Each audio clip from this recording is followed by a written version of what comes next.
옛날에 내가 죽은 집, 히가시노 게이고.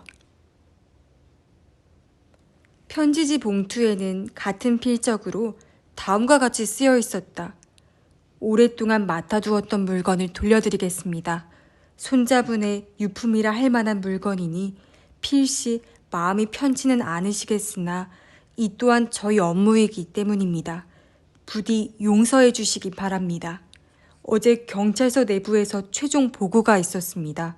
결론부터 말씀드리면 이번 화재는 부주의한 불 관리로 인한 사고로 결론이 날 것 같습니다.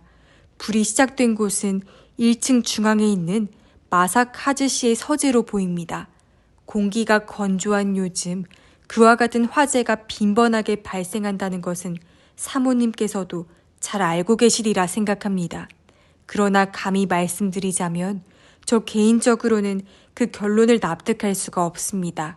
몇 가지 의문이 가슴속에 여전히 응어리로 남아 있습니다. 그 중에서도 유독 마음에 걸리는 점은 석유 한 말들이 통이 화재 현장인 그 방에서 발견되었다는 것입니다.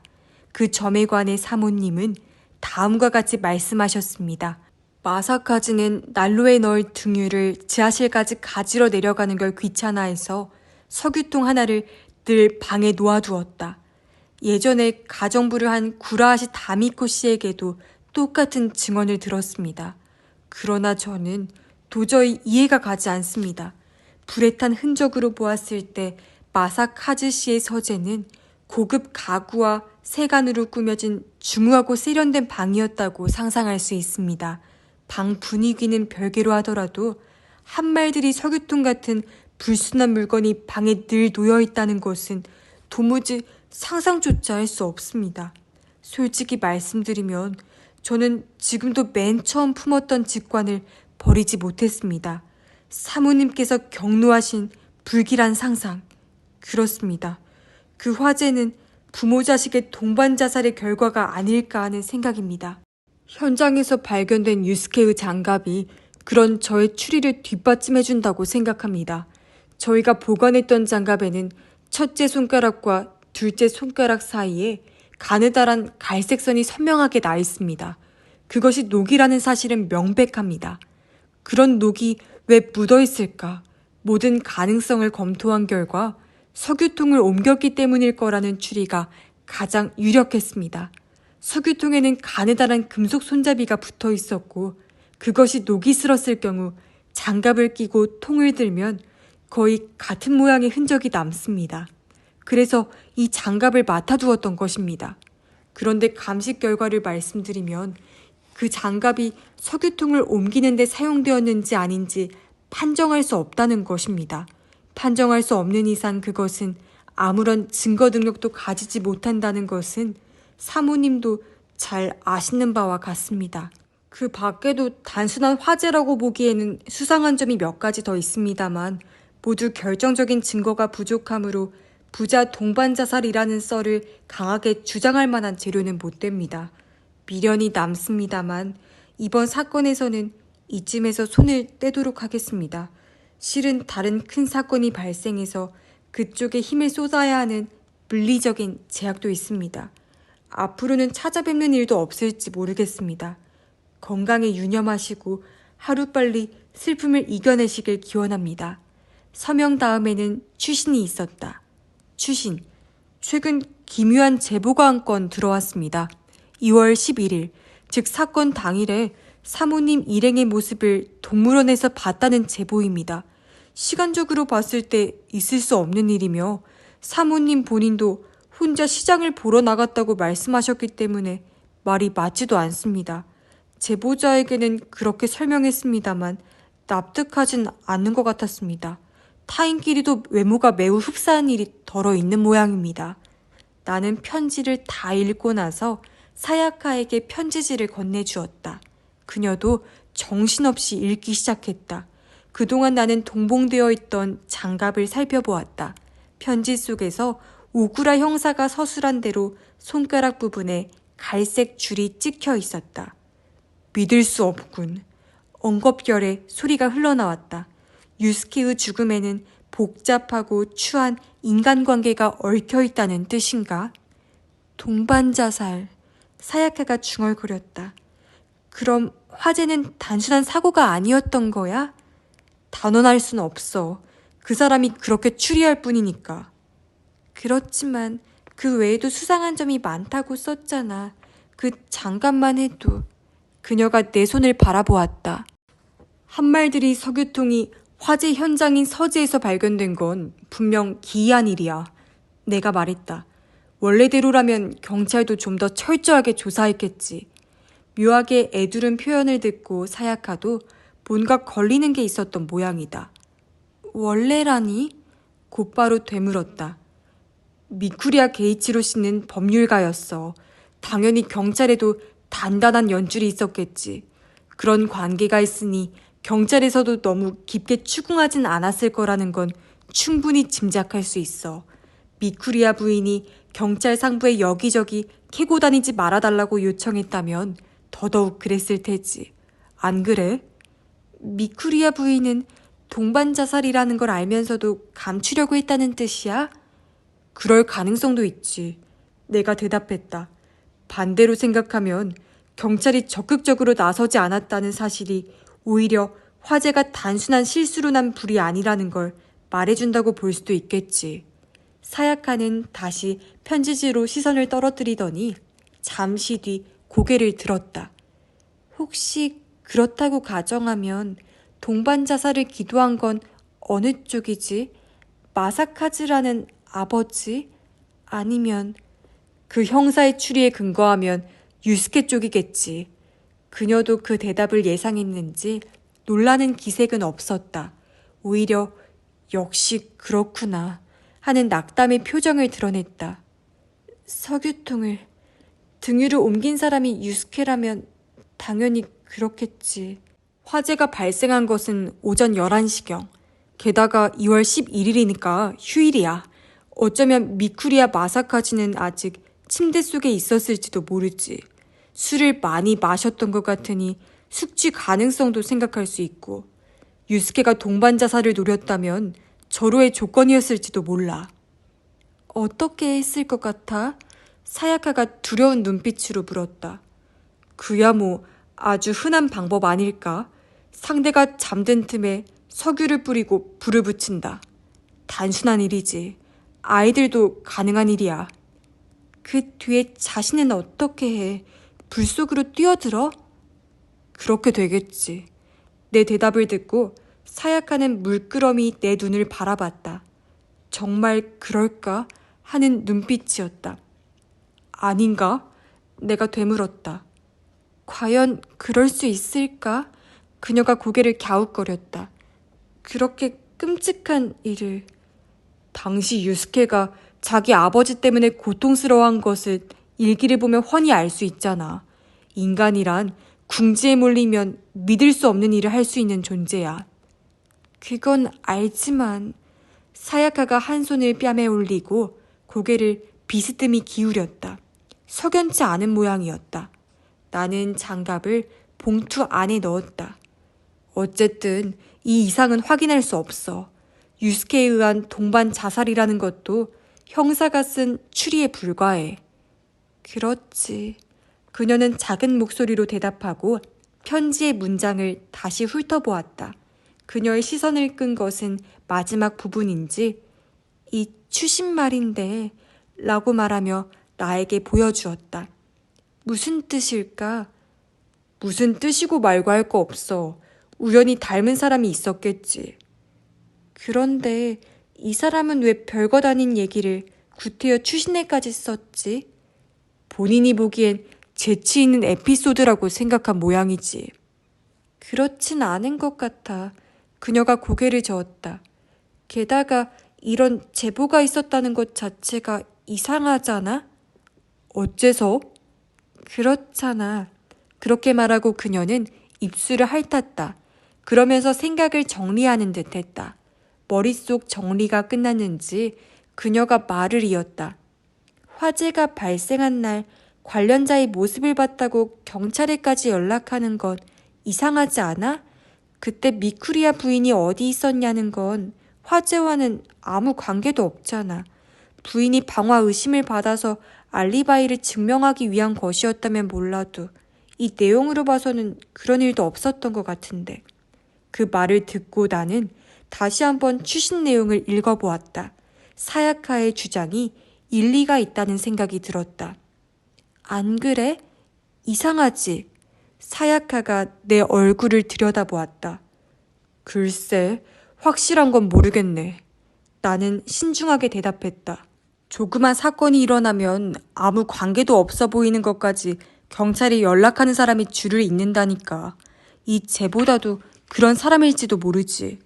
그러니 형사가 그 내용을 추신에 쓴 것도 별 다른 의미는 없을 거야. 과연 그럴까? 그럼 달리 무슨 생각이라도 있어? 반대로 내가 물었다. 사야카가 창 쪽으로 다가가더니 오른손 엄지손가락을 깨물었다. 그러고는 좋기 30초 이상은 골똘히 생각에 잠겼다. 동물원... 그녀가 중얼거렸다. 응? 내가 다시 물었다. 뭐라고? 그녀가 이쪽으로 시선을 돌렸다. 동물원이라는 게 마음에 걸려. 화재가 발생한 날 동물원에 갔다. 화재와 동물원. 두 손으로 뺨을 감쌌다. 공간의 한 점을 뚫어져라 응시했다. 관계없는 게 아니야. 그 두 가지는 관련이 있어. 그런 느낌이 들어. 나는 억지 미소를 지어 보이며 그녀의 어깨에 손을 올렸다. 피곤해서 그래. 그래서 자잘한 일까지 신경에 거슬릴 거야. 그런 때는 의미도 없는 것에 의미를 붙여버리게 되지. 그런 게 아니야. 정말로 뭔가가 떠오를 것 같아. 사야카는 그렇게 말하고 입속으로 동물원이라고 몇 번씩이나 중얼거렸다. 그것이 마치 기억을 되살려주는 주문이라고 믿는 것 같았다.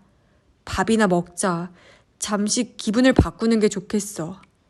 미안, 잠깐만 조용히 해줘.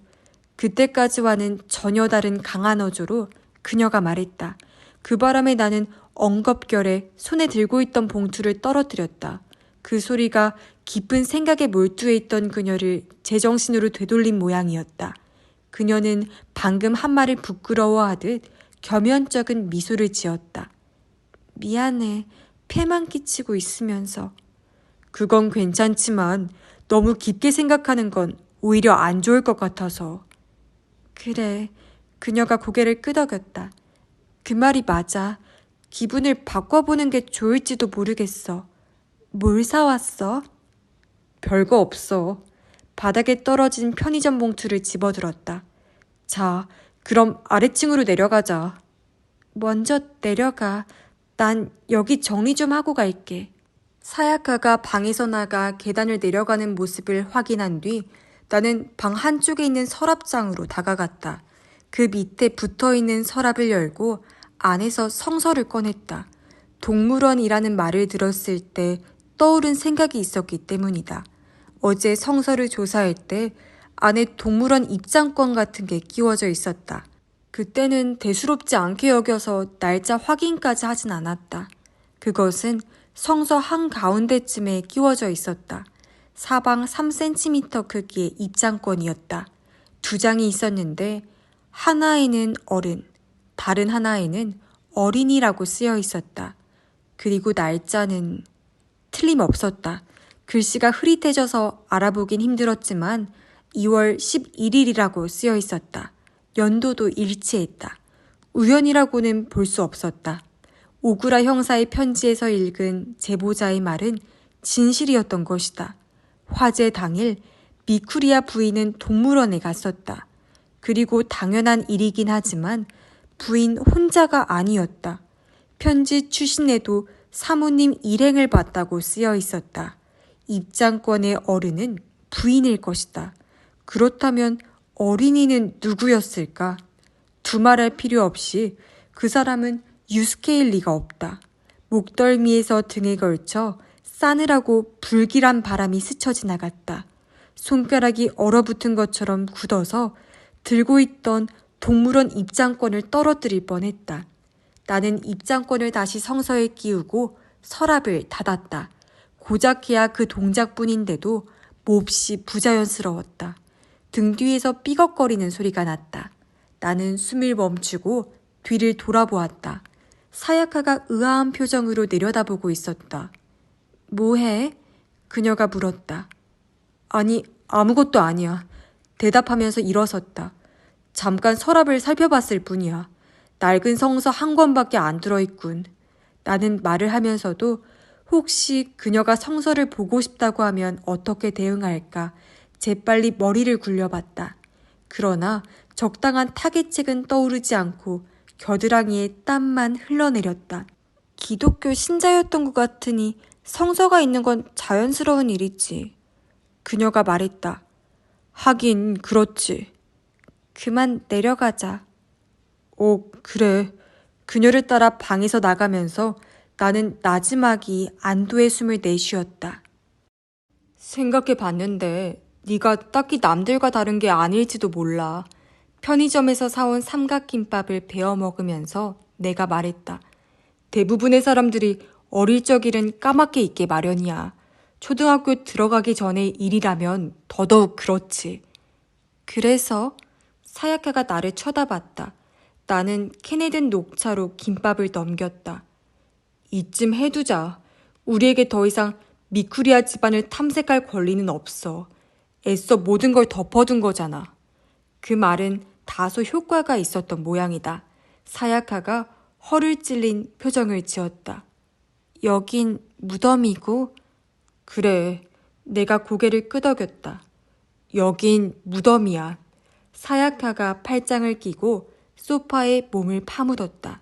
그리고 내 얼굴을 유심히 쳐다보고는 의심스러운 눈빛으로 말했다. 너 좀 이상해. 나는 얼굴을 살짝 뒤로 뺐다. 이상하다고? 뭐가? 뭐랄까, 갑자기 소극적으로 변했어. 조금 전까지는 그렇게 열심히 추리를 하더니 대체 어떻게 된 거야? 어떻게 되긴 뭐가 어떻게 돼. 수수께끼는 모두 풀렸으니까 이쯤에서 마무리 지으면 어떻겠냐고 제안하는 것뿐이야.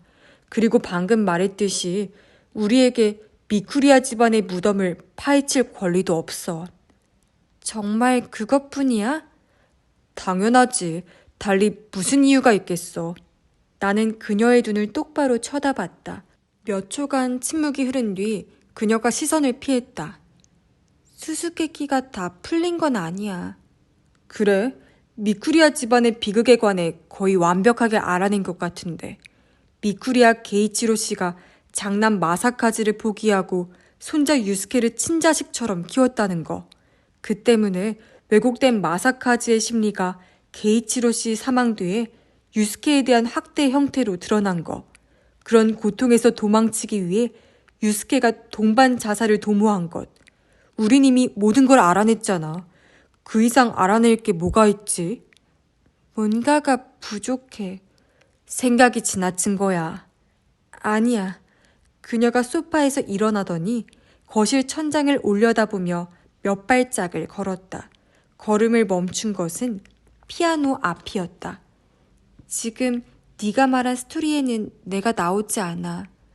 당연하지. 평온을 가장하며 내가 말했다. 넌 기본적으로 외부인이야. 유스케가 학대받은 일에도 저택이 불타버린 일에도 관계가 없어. 그럴까? 물론이지. 대체 무슨 말을 하고 싶은 거야? 사야카가 피아노 의자에 앉았다. 그리고 심호흡을 한번 했다. 본 것 같은 기분이 들어. 뭘? 잠시 뜸을 들인 뒤 그녀가 대답했다. 집이 불탄 흔적. 나는 숨을 삼켰다. 불탄 흔적이라니. 미쿠리아 저택? 몰라. 그렇지만 아마 그럴 거야. 주변에 엄청난 연기가 흩어지고 수많은 사람들이 몰려 있었고 그 너머로 검게 탄 흔적이 보였어. 살며시 눈을 감았다. 난 누군가와 함께 있었고. 오타이 아줌마. 다시 말해 너희 어머니랑 함께 있었겠지.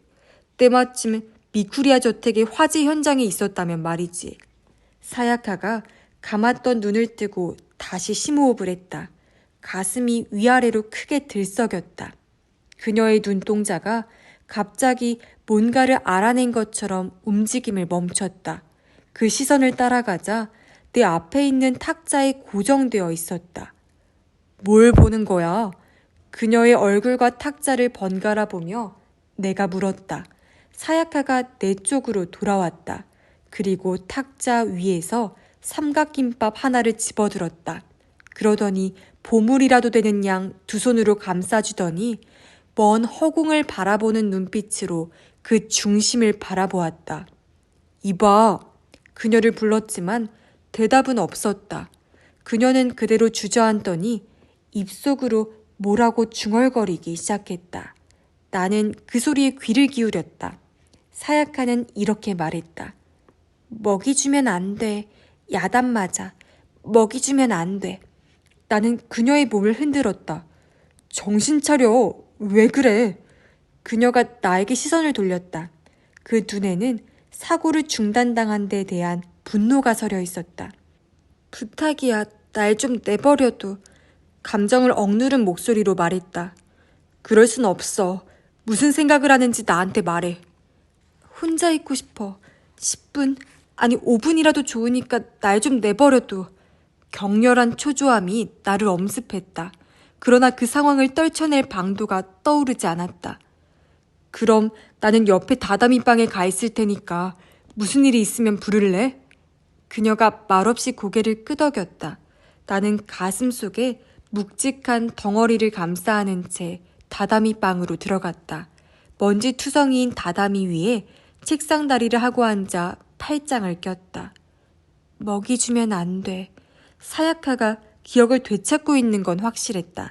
그 모습을 지켜보기만 하는 게 잘하는 일인지 아닌지 망설여졌다. 할 수만 있다면 당장 이곳에서 데리고 나가고 싶었다. 그러나 그것이 과연 그녀에게 가장 좋은 길일까? 그녀는 나에게 소극적으로 변했다고 말했다. 감수성이 예민한 그녀에게 서툰 연극 같은 건 안 통하는 걸까? 나는 분명 소극적으로 변했다. 두려워하고 있었다. 시계를 보니 내가 방으로 들어온 지 8분이 지나 있었다. 나는 발소리를 죽이고 거실 상황을 살피러 나갔다. 거기에는 사야카의 모습이 보이지 않았다. 사야카! 나는 엉겁결에 큰 소리를 지르며 계단을 향해 달려갔다. 뛰어 올라가 부부방으로 가자 그녀가 서랍장 앞에 웅크리고 앉아 있었다. 사야카가 비디오의 프레임 보기 같은 동작으로 뒤를 돌아보았다. 그녀의 손에는 성서에 끼워져 있던 동물원 입장권이 들려 있었다. 사야카. 나는 다시 한번 그녀의 이름을 불렀다. 그녀의 입술이 움직였다.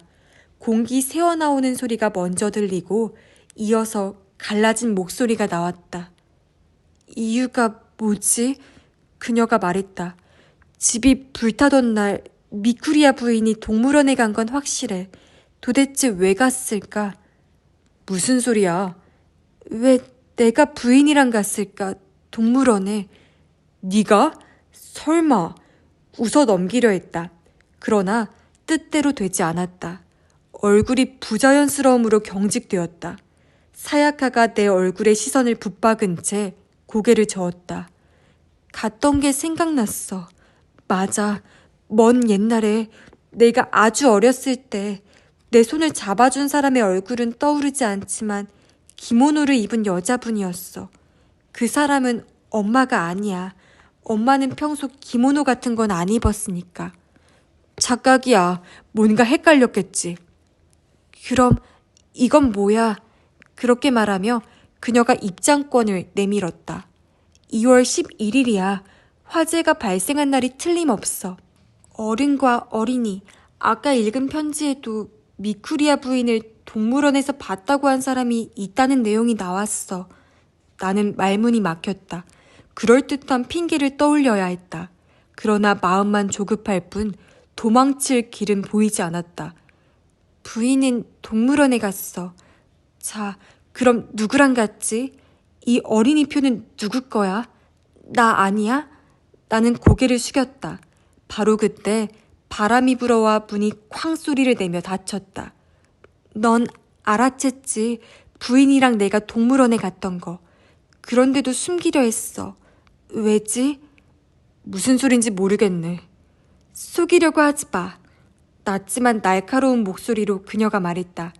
아까도 나한테 이걸 보여주지 않았잖아. 입장권을 움켜쥔 손을 앞으로 쭉 뻗었다. 뭔가 숨기는 게 있다는 건 눈치챘어. 그렇지만 나중에 보면 된다고 생각하고 모르는 척 했을 뿐이야. 진정해. 넌 조금 혼란스러운 상태야. 아니, 조금이 아니라 아주 많이 혼란스러워. 하지만 그녀가 손에 쥔 입장권을 내려다보았다. 어쩌면 기억이 떠올랐을지도 몰라. 어렴풋하게 남아. 무슨 뜻이야? 내가 물었다. 사야카가 천천히 고개를 들었다. 영화 예고편을 보는 것처럼 몇몇 장면이 되살아났어. 그런데 그게 정말로 옛날에 있었던 일인지 아닌지는 자신이 없어. 아니, 진짜 있었던 일이라고 믿고 싶진 않아. 왜냐하면 그건... 그쯤에서 입을 굳게 다물더니 눈을 두세 번 깜빡거린 뒤에 말을 이었다. 너무 끔찍하니까. 사야카. 내가 웅크려 앉으며 그녀의 손을 잡았다. 그건 망상이야. 지쳐서 그런 생각이 떠오르는 거야. 그러니까 오늘은 이쯤에서 도쿄로. 물어보고 싶은 게 있어. 내 말을 끊고 그녀가 말했다. 뭔데? 솔직하게 대답해줘. 거짓말하지 말고. 나는 잠시 망설였지만 알았다고 대답했다. 사야카가 내 눈을 똑바로 쳐다봤다. 지하실에 있던 십자가 말이야. 응.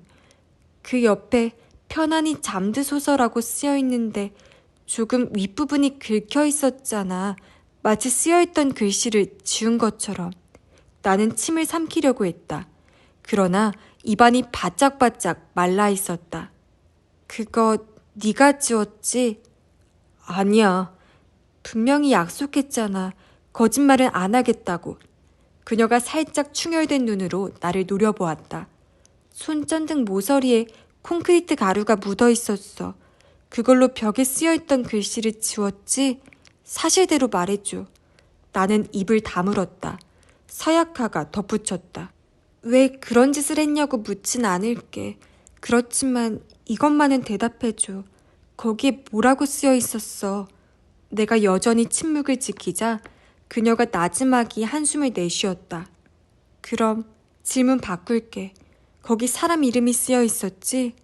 아니라고 대답하려고 했다. 그러나 마음속의 뭔가가 나를 제질시켰다. 그 뭔가가 더 이상은 숨길 수 없다고 내게 말하는 것 같았다. 이젠 모든 게 끝난 것이다. 그 이름이... 그녀가 조용히 말했다. 사야카 맞지? 사야카라고 쓰여 있었지? 내 가슴 속으로 커다란 파도가 밀려들었다. 빠져나갔다. 그 뒤에는 허탈감만 남았다. 입술을 움직였다. 그러나 목소리가 나오지 않았다. 소리를 낼 수 없었다. 그러나 그런 내 반응을 보고 사야카는 대답을 알아낸 듯 했다. 역시 그랬구나. 그녀의 두 눈에서 거의 동시에 눈물이 흘러내렸다. 눈물을 닦으려 하지도 않고 그대로 일어섰다. 이상해. 그녀가 말했다. 사야카 편안히 잠드소서. 구라시 사야카라는 여자애는 죽었단 말이야? 그럼 난 누구지? 지금까지 자신을 사야카라고 믿었던 나는, 고등학교 때 네가 사야카라고 불렀던 나는 대체 누구였던 거지? 그녀가 창을 등지고 섰다. 밖에는 햇빛이 가득했지만 그 방은 여전히 어스름했다. 그녀의 모습이 검은 실루엣으로 변했다. 동물원에서 내가 코끼리에게 주먹밥을 주려고 했어. 그러자 나랑 같이 있던 여자분이 나에게 말했지. 먹이 주면 안 돼. 야단 맞을 거야. 히사미짱. 이라고. 히사미. 아마 한자는 구미라고 썼겠지? 그렇지만 한자까진 기억나지 않아. 게다가 히사미라고 부른 사람은 그 여자분뿐이고 다른 사람들은 모두 애칭으로 불렀으니까. 차미짱이라는 애칭으로 말이야. 유스케의 일기에 나오는 그 녀석, 즉 미쿠리야 마사카즈가 유스케의 형이 아니라 아버지라고 판명났을 때 나는 이미 한 가지 모순에 맞닥뜨렸다. 그 모순의 관건은 미쿠리야 게이치로 씨가 나카노 마사시 앞으로 보낸 편지였다. 그 안에는 이런 문장이 있었다. 그건 그렇고 머지않아 둘째가 태어난다는 것을 선생님께서 알고 계셨다니 놀라울 뿐입니다. 새삼스레 기뻐하며 연락할 일은 아닌 것 같아 감히 알리지 못했습니다. 죄송합니다. 첫째가 아들이라 그렇겠지만 이번에는 아들이든 딸이든 상관없습니다. 나는 이 편지를 읽은 시점에서는 미쿠리야 마사카즈가 유스케의 형이라고 생각했다. 그래서 여기 나오는 둘째가 유스케라고 이해했던 것이다. 그러나 미쿠리야 마사카즈가 유스케의 아버지라면 이 편지의 의미는 완전히 달라진다. 첫째가 유스케고 그 밑으로 아이가 하나 더 태어날 예정이었다고 생각하지 않을 수 없다. 유스케의 어머니는 그를 낳고 얼마 지나지 않아 죽었으니 그 시점에서 임신한 사람은 미쿠리야 마사카즈의 재혼 상대라는 말이 된다. 둘째 아이는 그 뒤에 어떻게 되었을까? 무사히 태어났다면 유스케도 당연히 그 아이에 관한 이야기를 일기에 쓰지 않았을까? 그것이 내가 품은 모순점이었다. 그러나 한편으로는 이런 해석도 가능하다. 다른 편지에 따르면 미쿠리야 마사카즈는 재혼 상대와도 곧바로 이혼했다. 도박에 손을 대 교사직에서 물러나게 되자 도망쳐버린 게 실상인 듯 했다. 그때 상대 여성이 아이를 데리고 갔다는 해석이다. 그러나 나에게는 뭔가 석연치 않은 점이 있었다. 미쿠리야 게이치로는 유스케에게 깊은 애정을 쏟았다. 그렇다면 둘째 손자도 어떻게든 자기 손으로 키우려 하지 않았을까?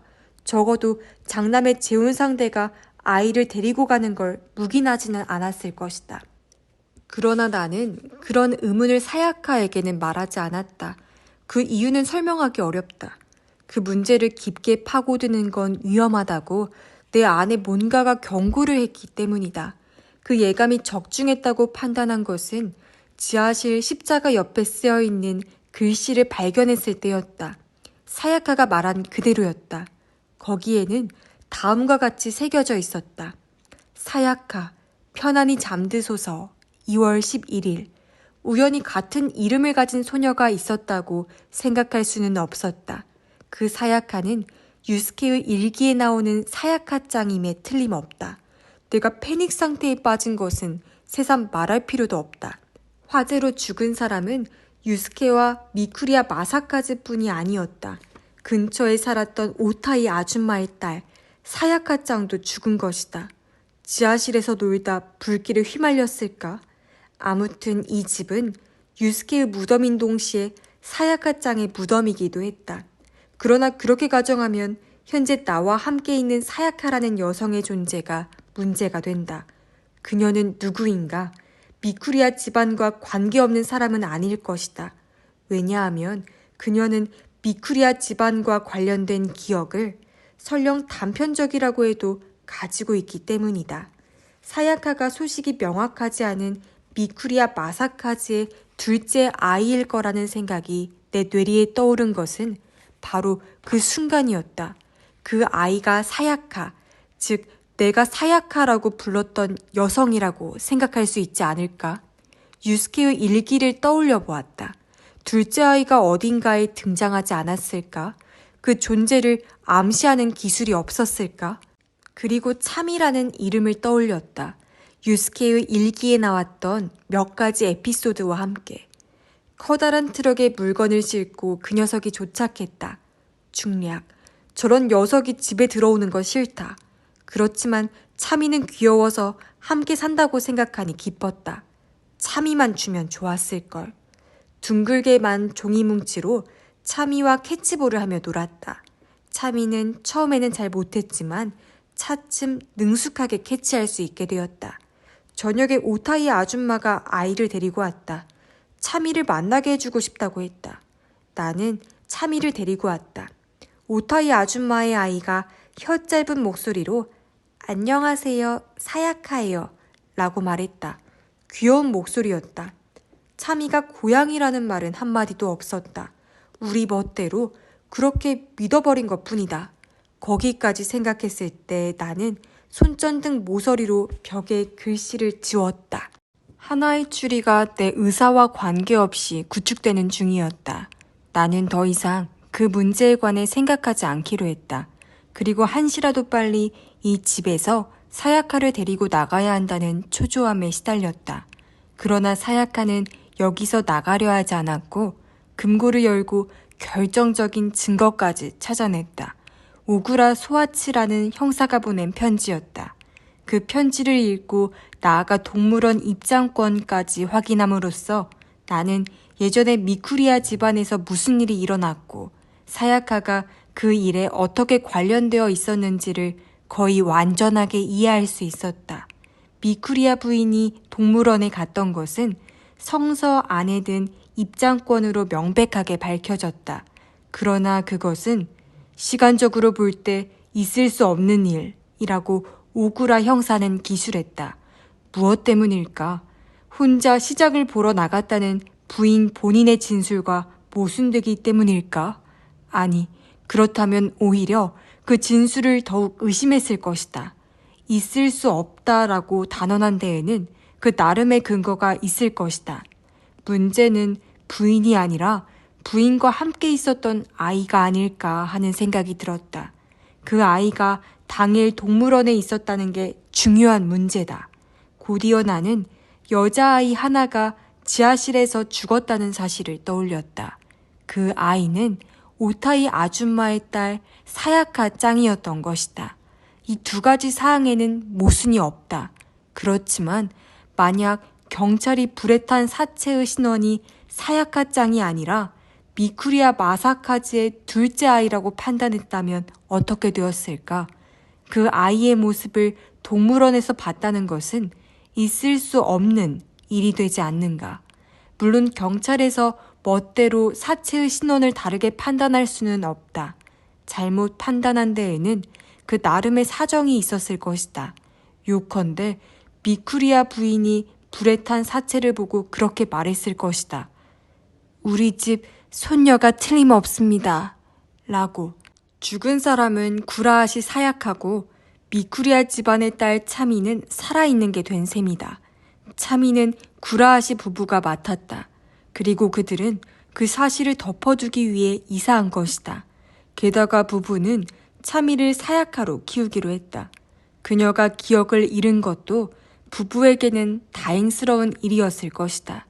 왜 그런 일이 이루어졌는지 그 사정은 억측할 수밖에 없다.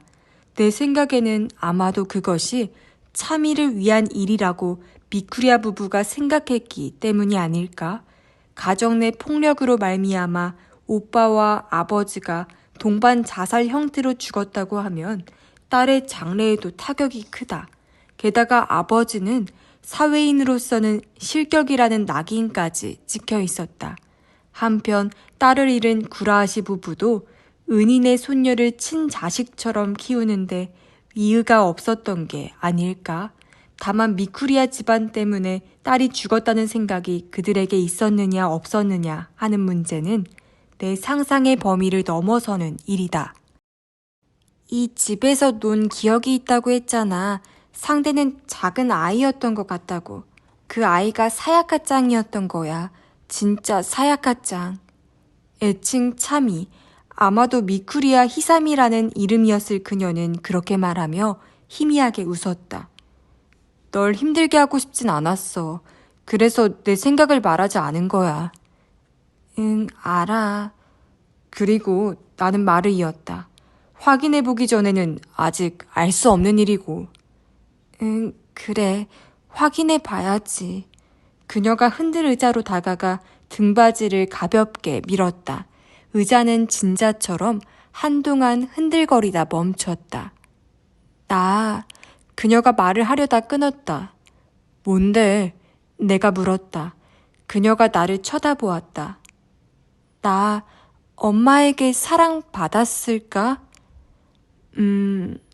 사랑받지 못했을지도 몰라. 사랑하려고 노력해준 것 같긴 한데 결국 사랑할 순 없었을 거야. 왜 그런 생각을 해? 그야 엄마는 날 볼 때마다 진짜 사야카짱이 떠올랐을 테니까. 늘 딸이 떠올라서 슬픈 나날을 보냈을 게 틀림없어. 나는 입을 다물고 그녀의 눈을 쳐다봤다. 눈동자가 불안정하게 흔들렸다.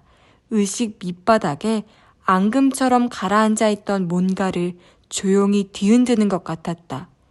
게다가 그녀가 말을 이었다. 내가 잘 따르지 않았을 테니까. 그렇진 않았겠지. 아냐. 그녀가 살며시 고개를 저었다. 따르지를 않았어. 앨범을 봤잖아.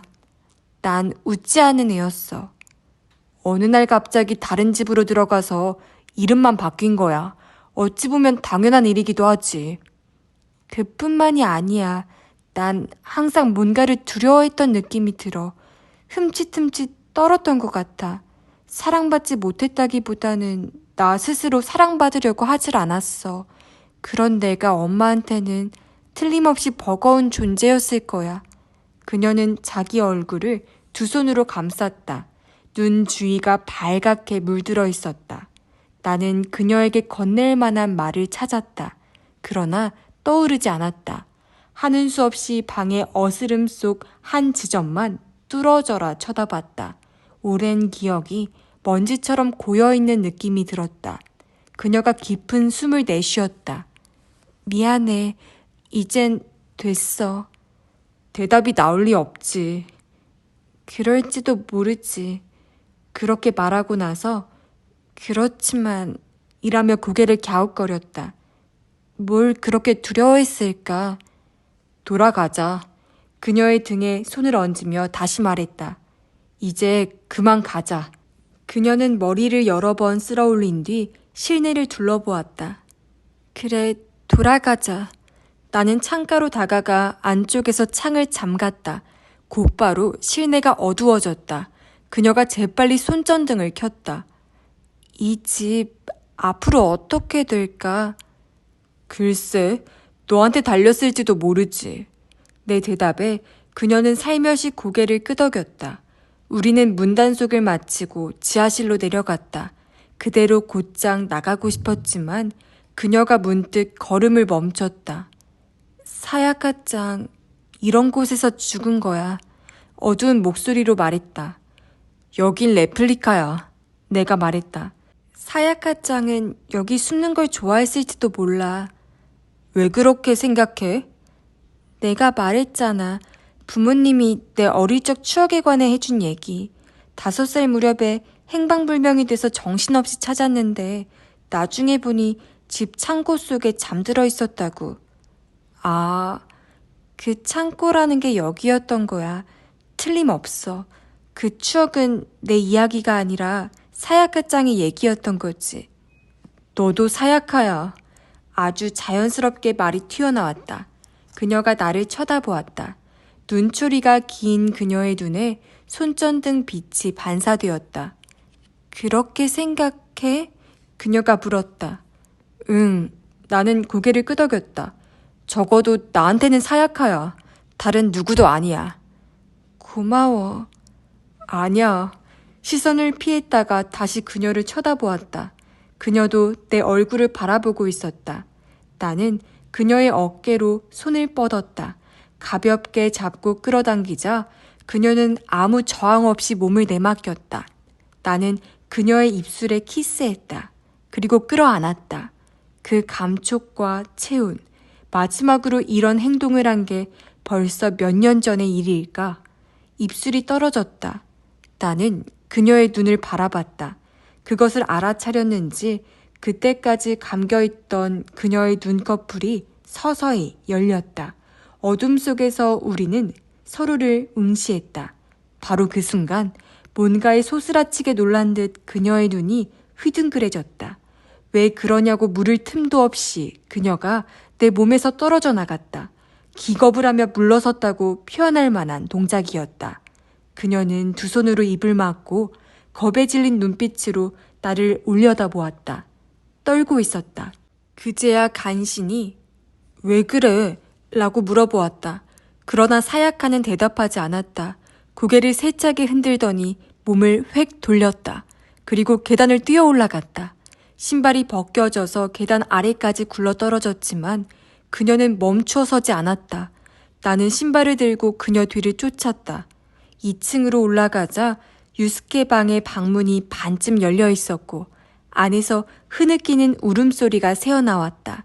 복도에서 들여다보니 사야카가 바닥에 무릎을 꿇고 소년의 침대에 얼굴을 파묻고 울고 있었다. 내가 문 손잡이를 잡자 그것을 알아차렸는지 그녀가 말했다. 들어오지 마. 나는 엉겁결에 손을 움츠렸다. 한동안 그렇게 우두커니 서 있었다. 사야카가 얼굴을 들었다. 그러나 이쪽을 돌아보려 하지 않았다. 증기기관차 포스터가 붙은 벽을 향한 채였다. 그 방에서 그녀의 가느다란 목소리가 들렸다. 그 남자한테... 뭐? 내가 미간을 찌푸리며 물었다. 방이라니. 그 방 말이야. 꽃병이 있고 녹색 커튼이 쳐진 방. 그곳에서 난 그 남자한테... 거기까지 말하더니 조바심이 난 듯 고개를 휘저었다. 부탁이야. 손전등 좀 꺼줘. 그 말을 듣고 나는 허둥지둥 스위치를 껐다. 완전한 어둠이 두 사람을 감쌌다. 그녀가 입을 열었다. 알몸이었어. 가슴이 오그라지듯 아팠다. 나는 어둠을 향해 한 발짝 걸음을 내딛었다. 그리고 도망치지 못하게 날 꽉 끌어안았어. 그 침대 안에서. 그 남자가, 늘 술 냄새나는 숨을 내쉬던 그 남자가 울음 섞인 목소리로 말했다. 하지 말라고 했어. 수도 없이. 그런데도 그 남자는 그만두지 않았어. 내 편은 너뿐이다. 그러니 너까지 날 싫어하지 마라. 너까지 날 바보 취급하지 마라. 그러면서 그 남자는 내 몸을... 숨이 막힐 듯 견디기 힘든 침묵. 그 뒤에 다시 말을 이었다. 계속 핥았어. 나는 다시 한 걸음을 내딛고 멈춰섰다. 그녀의 목소리가 내 주위에서 들려오는 것 같은 착각에 빠졌다. 어렴풋하게 이명이 울렸다. 매일 밤 그랬어. 그래서 밤이 오는 게 늘 두려웠어. 누구한테도 상의하지 않았어? 내가 물었다. 할 수 없었어. 그녀가 대답했다. 왜 그랬는지 지금 생각해도 잘 모르겠어. 그렇지만 아마 난 두려웠을 거야. 그 남자에게 반항하는 게 두려웠어. 그 남자에게 더 괴롭힘을 당하게 될까봐 두려웠어. 그럴 수 있다는 생각이 들었다. 학대를 받은 아이들 대부분은 누구에게 상담도 못하고 혼자 괴로워한다. 사야카, 아니 미쿠리야 히사미는 미쿠리야 마사카즈에게는 엄격한 아버지인 게이치로의 그림자를 느끼지 않아도 되는 유일한 존재였다. 유스케에게 거부당해 심한 굴욕과 고독을 느꼈을 미쿠리야 마사카즈는 그 반작용으로 딸에게 비정상적인 집착을 하고 있었을지도 모른다. 유스케의 일기에 이런 기술이 있었던 게 떠올랐다. 어제 일이 신경 쓰여서 오늘은 하루 종일 아무것도 손에 잡히지 않았다. 기분이 너무 나쁘다. 오늘 밤도 그런 일이 벌어질까? 어쩌면 지금까지 계속 그랬을지도 모른다. 정말 그렇다면 너무 싫다. 기분이 너무 나쁘다. 오늘 학교에서 돌아왔을 때 정원에서 얼굴을 마주쳤는데 내가 도망쳐버렸다. 내일부터 어떻게 해야 될지 모르겠다. 유스케가 무엇을 받는지 상상하는 건 어려운 일이 아니다. 그리고 그가 정원에서 얼굴을 마주친 상대는 참이, 즉 지금의 사야카였을 것이다. 생각하지 마. 먼 옛날 일이야. 입 밖에 내고 나서야 참으로 형편없는 말이라는 생각이 들었다. 어둠 속에서 그녀가 움직이는 기척이 느껴졌다. 그날 일이 떠올랐어. 그날?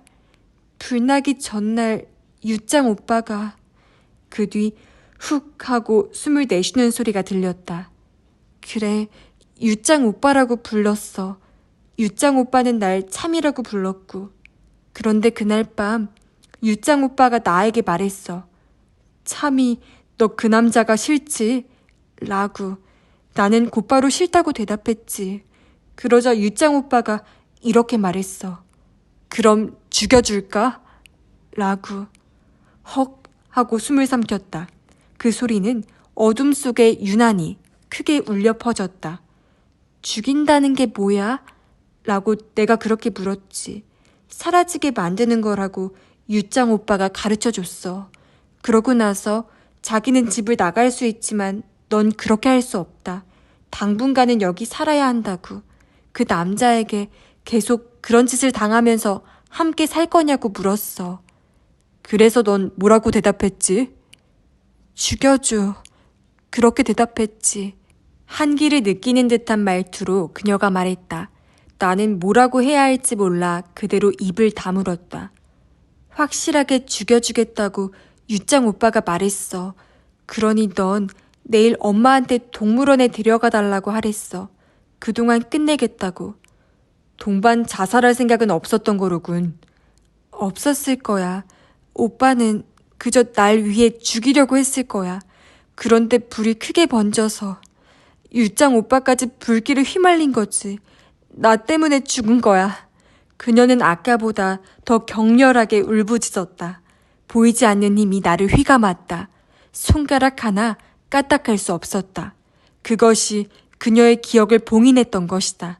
아마 그녀는 오빠의 죽음을 안 순간 의식을 잃었을 것이다. 사야카, 간신히 내가 한 걸음을 내딛었다. 오지 마. 그녀가 울부짖으며 내뱉었다. 그리고 난 사야카가 아니야. 그녀에게 해줄 말이 없었다.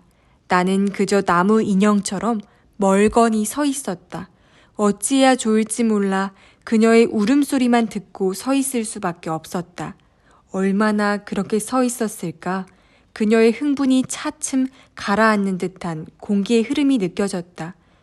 미안하지만 그녀가 아까보다 많이 침착해진 목소리로 말했다. 먼저 돌아가. 그렇지만 부탁이야. 혼자 있게 해줘. 그러나 그곳에 그녀만 남겨두고 갈 수는 없었다. 물론 그녀가 혼자 돌아갈 방법은 얼마든지 있겠지만 내가 걱정하는 건 그런 문제가 아니었다. 그러자 그런 내 마음을 꿰뚫어 본 것처럼 그녀가 말했다. 괜찮아. 죽진 않을 테니까. 아니, 그런 게 아니라 잘 가. 더 이상 내가 그곳에 있는 걸 거부하는 뜻을 밝히듯 그녀가 말했다. 나는 하는 수 없이 고개를 끄덕였다. 알았어. 그럼 갈게. 미안해. 어둡겠지만 방에서 나갈 때까지 손전등은 켜지 말아줘. 응. 방에서 나온 뒤에도 나는 손전등을 켜지 않고 손으로 더듬거리며 계단을 내려왔다. 곧바로 지하실로 내려가려는 순간 희미한 소리가 들렸다. 거실 쪽이었다. 나는 홀을 통과해 거실로 들어갔다. 거기서 손전등을 켰다. 사야카가 봤던 악보가 마룻바닥에 떨어져 있었다. 나는 발 밑을 비추며 가까이 다가가 그것을 집어 원래 위치에 올려놓았다. 인형이 눈에 들어왔다. 손전등 빛을 받은 인형의 눈이 담담히 빛나고 있었다. 인형이 나에게 뭔가를 말하고 있는 듯 했다. 집 밖으로 나가자 몸에 가벼운 통증이 느껴질 만큼 햇살이 강했다. 눈을 똑바로 뜰 수 있을 때까지 시간이 조금 걸렸다. 나는 차 안에서 사야카의 짐을 꺼내 지하실로 내려가는 계단 입구에 놓았다. 차에 올라 룸미러로 집을 바라보았다. 어제 왔을 때와 아무것도 변한 것이 없었다. 나는 시동을 걸었다. 차를 출발시켰을 때 희미하게 피아노 치는 소리가 들린 것 같은 느낌이 들어 곧바로 브레이크를 밟았다. 그러나 그 뒤 다시 귀를 기울였지만 그런 소리는 들리지 않았다. 나는 다시 엑셀레이터를 밟았다. 에필로그. 도쿄로 돌아온 뒤 미쿠리아가에 관해 약간의 조사를 해보았다. 23년 전에 화재가 있었다는 사실은 알고 있었고 미쿠리아라는 성도 흔하지 않으므로 당시 신문에서 기사를 찾아내는 건 어렵지 않았다. 요코하마 가정집 전소, 아버지와 아들, 딸 3명 불길의 참사라는 작은 표제가 붙어 있었다. 세 사람이란 미쿠리야 마사카즈, 유스케, 히사미를 가리킨다. 기사에 나와 있는 주소를 들고 요코하마에 가보았다. 미쿠리야 저택이 있었을 것으로 추측되는 곳에는 맨션이 서 있었다.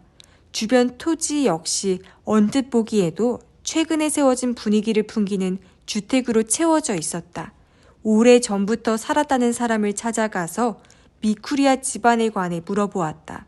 그 노인은 화재에 관해서도 많은 걸 기억하고 있었다. 가장이 죽고 난 뒤 게으르고 한심한 아들이 돌아왔지. 우리는 그자가 부주의로 불을 거라고 얘기했어. 모자란 아들놈만 죽었으면 차라리 나았을지도 모르지만 좌우간 아이 둘까지 다 타 죽어버렸지. 부인 입장에서는 아무리 울어도 눈물이 마를 날이 없었을 게야. 노인은 그렇게 말하며 얼굴을 찡그렸다. 그도 유스케의 얼굴은 어렴풋이 기억이 나지만 여동생 얼굴은 생각이 안 난다고 말했다. 거의 본 적이 없기 때문이라고 했다. 물론 그렇기 때문에 구라하시 사야카와 바꿔치기가 가능했겠지만 마스바라에 있는 집에 실질적으로는 무덤이지만 소유주는 미쿠리야 집안의 먼 친척인 이소가이라는 인물이었다.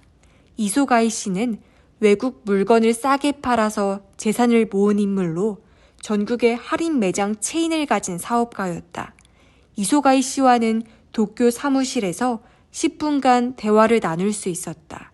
그는 마스바라 호에 있는 집의 존재는 알고 있지만 실제로 가본 적은 없다고 말했다. 그건 본래 별장을 지을 땅이었다고 들었습니다. 그런데 본가가 타버리는 바람에 그럴 상황이 아니었던 거죠. 한동안 방치해둔 모양인데 어느 날 미쿠리야 숙모님이 마음이 변해서 본가를 그대로 본뜬 집을 지었다고 들었습니다. 숙모님이 돌아가신 뒤에 제가 그곳을 물려받게 되었는데 전기, 수도도 안 들어가고 지금껏 그냥 방치했다고 하더군요. 처분할 때는 어떤 사람에게 연락을 하라는 지시는 받았습니다만 그 어떤 사람은 사야카의 아버지였다. 이소가이 씨는 그가 죽었다는 사실도 모르고 있었다. 그건 그렇다 치고 미쿠리야 부인은 기묘한 그 집을 최종적으로 어떻게 할 생각이었을까? 이소가이 씨가 처분을 결정하면 사야카가 그 집의 존재를 알게 될 가능성도 높다. 그 문제를 어떻게 생각했을까? 나는 미쿠리야 부인이 사야카에게 모든 것을 가르쳐줄 마음이었을 거란 생각이 들었다. 그렇기 때문에 소년의 일기를 비롯해 진실을 암시하는 재료들을 소중하게 보관해 둔 게 아닐까? 그녀는 분명 그 집이 존재했기 때문에 진상을 파악할 수 있었다. 자신이 누구인지도 알아냈다. 그것이 그녀에게 좋은 일인지 아닌지 그것은 뭐라 단정하기 어렵지만 결국 그 집은 그녀에게 있어 무엇이었을까? 나는 그녀가 먼 옛날에 이미 그 집에서 죽은 것처럼 여겨진다. 그녀와 이름을 바꾼 사야카라는 소녀가 실제로 죽은 것과는 또 다른 의미에서 그 기묘한 이틀간의 여행은 그녀가 그녀 자신의 죽음을 찾아내기 위한 여정이기도 했다. 그런 의미에서 봐도 그 집은 역시 무덤 이외의 그 무엇도 아니다. 그리고 그 사건 이후 나 역시 내가 살았던 집을 떠올리는 일이 많아졌다. 키워주신 부모와 함께 살았던 낡은 집 말이다. 친어머니와 키워주신 부모 사이에 끼어서 어느 쪽을 선택할 것인지 강요당했던 집. 얌전하게 순종하는 아들 연기를 계속해야만 했던 집. 인간은 모두 외톨이라는 걸 뼈저리게 깨닫게 해준 집. 어쩌면 나 역시 낡은 그 집에 죽어있는 건 아닐까? 어린 시절에 죽은 내가 그 집에서 줄곧 내가 찾아오기를 기다리고 있는 건 아닐까? 그리고 누구에게나 옛날에 자신이 죽은 집이 존재하지 않을까? 그러나 그곳에 누워있을 게 분명한 자신의 사체를 마주하고 싶지 않아서 모른 척 하는 것일 뿐. 그해 연말에 사야카에게서 엽서가 왔다. 그 집에서 헤어진 뒤 그녀에게 처음으로 받은 연락이었다. 엽서에는 그녀가 이혼했다는 소식, 아이는 헤어진 남편이 맡아 키운다는 소식이 지극히 간결하게 적혀 있었다. 그리고 맨 마지막에 이렇게 덧붙였다. 여러 가지로 피를 끼쳤어. 나는 역시 나 이외에 다른 누구도 아니라는 걸 믿고 앞으로도 살아갈 생각이야. 그리고 보낸 사람의 이름은 구라시 사야카라고 쓰여 있었다. 그 뒤로 그녀를 만나지 못했다.